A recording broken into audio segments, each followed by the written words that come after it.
திடன் கொள்ளுங்கள் என்று ஆண்டவர் நம்மை பார்த்து சொல்லியிருக்கிறார். திடன் கொள்ளுங்கள், உலகத்தை நான் ஜெயித்திருக்கிறேன் என்று ஆண்டவர் சொல்லுகிறார். எனக்கு அன்பான தேவனுடைய ஜனங்களே, கிறிஸ்துவுக்குள் அன்பானவர்களே, யாராலே திடன் கொள்ள முடியும்? ஜெபிக்கிறவர்களாலே திடன் கொள்ள முடியும்.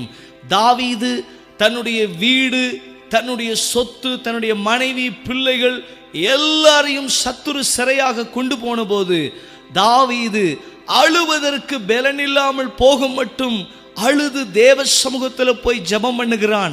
ஆண்டவரே, அந்த தண்டை நான் பின்தொடரட்டுமா என்று சொல்லி கேட்கும்போது ஆண்டவர் சொல்றார், நீ போ, சகலத்தையும் திருப்பிக் கொள்வாய் என்று ஆண்டவர் வாக்கு பண்ணுகிறார். எனக்கு அன்பான தேவனுடைய பிள்ளைகளே, யாராலே திடன் கொள்ள முடியும்?